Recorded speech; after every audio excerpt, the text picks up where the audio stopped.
বাংলাদেশটা যে সংখ্যালঘুদের জন্য নয় সেটি প্রমাণ করার জন্যই হয়তো প্রতিনিয়ত দেশের বিভিন্ন সংখ্যালঘু অধ্যুষিত গ্রামগুলোতে ভয়ঙ্করভাবে হামলা চালাচ্ছে ইসলামিক সন্ত্রাসীরা।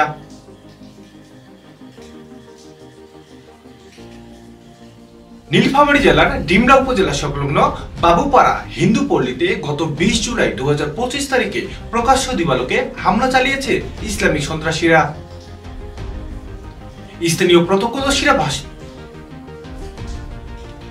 স্থানীয় প্রত্যক্ষদর্শীদের ভাষ্য অনুযায়ী সন্ত্রাসী আমজাদ হোসেন ও তার দলবল মিলে বিভিন্ন দেশীয় অস্ত্র সহ অতর্কিত হামলা চালিয়েছে।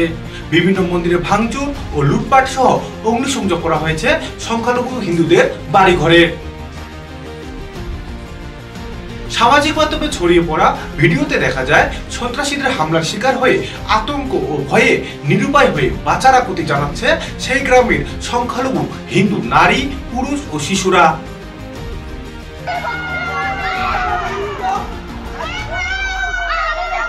হ্যালো গাইস, দেখো আমাদের বাড়ি ঘর সব পুড়িয়ে দিল। লাইভ এমবিএসে হ্যালো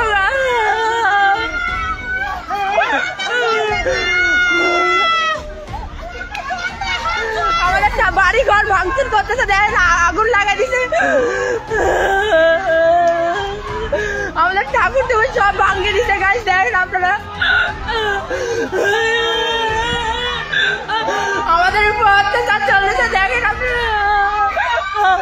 দেখুন আমার বাড়ি চালু করে দিচ্ছে, দেখেন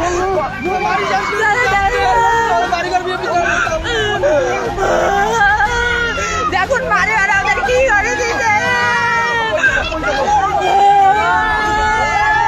দেখুন আর কি। অন্যদিকে এত বড় ন্যাক্কারজনক ঘটনা ঘটে গেলেও এখন পর্যন্ত আমজাদ আলী ও এ সকল ইসলামিক সন্ত্রাসীদের গ্রেপ্তারের ব্যাপারে প্রশাসনের কোনো ভূমিকা লক্ষ্য করা যায়নি। প্রতিনিয়ত দেশের সংখ্যালঘুদের উপর ভয়ঙ্কর নির্যাতন সংঘটিত হলেও এখন পর্যন্ত দেশের অন্তর্বর্তীকালীন সরকার ও প্রশাসন এই ঘটনাগুলোকে স্বীকার করেনি। একই সাথে এই সকল সন্ত্রাসীর বিরুদ্ধে নেয়নি কোনো পদক্ষেপ। আর সে কারণেই দেশের সংখ্যালঘু নির্যাতনের ঘটনাগুলো প্রতিনিয়ত ভয়ঙ্করভাবে সংঘটিত হচ্ছে বলে দাবি জানান দেশের সংখ্যালঘু প্রতিনিধিরা। তারা অনতিবিলম্বে নীলফামারীর এই ঘটনার সাথে জড়িত সকল ইসলামিক সন্ত্রাসীর দৃষ্টান্তমূলক শাস্তির দাবি জানান। বকুল চন্দ্র বর্মন, ভয়েস অফ মাইনরিটিজ।